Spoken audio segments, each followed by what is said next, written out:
In this episode, John Lovell plays the what if game if you ever feel a gun or knife in the back. All right, what's happening, folks? Welcome back. We're going over another what if game. These are basically thought experiments that allow you to build good fighter mindset by imagining different violent attacks that could happen and weighing all the options in advance of what you should do about it. This is a really sucky situation to get into, but we're going to imagine our scenario as this.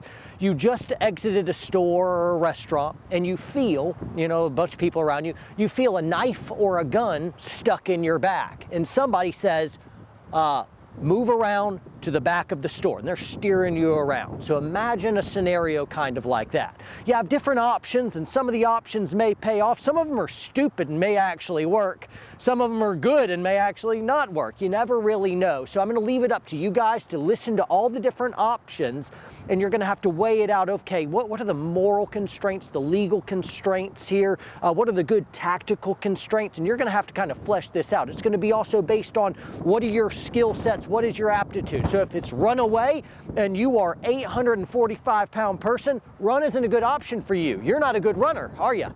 So anyway, option one is you could immediately just comply. And right off as you're processing this attack, this is pretty realistic, of comply. Okay, yep, you're in charge.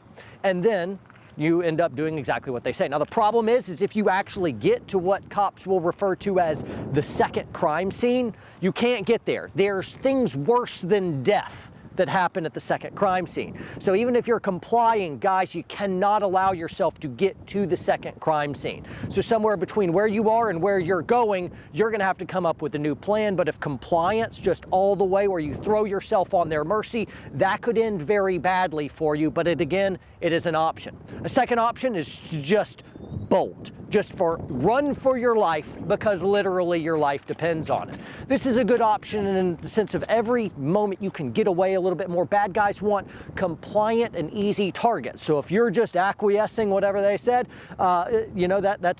that's easy fruit for them. But if you just bolt, man, your chances of survival goes up dramatically.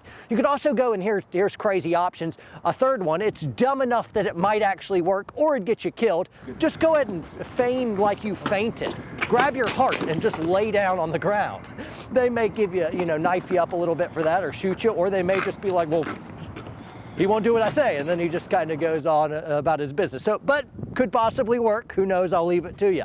Another option is if you're carrying concealed, you can kind of look for an opportunity to turn around and shoot. However, they have the tactical advantage on you, and if you all of a sudden introduce a gun, you may be getting knifed up or shot as well. It's not just enough for you to shoot them. You recognize it's going to take a certain amount of time to stop their knife hand and to stop their trigger hand, even if you land the first couple shots.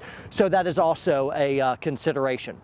A final consideration is you can just go Chuck Norris on them. Now the problem is if you're not already a Chuck Norris, you haven't already trained those hand-to-hand skills, this is not the time to experiment and figure out whether you've got what it takes to disarm and fight through. That could be a really, really bad idea.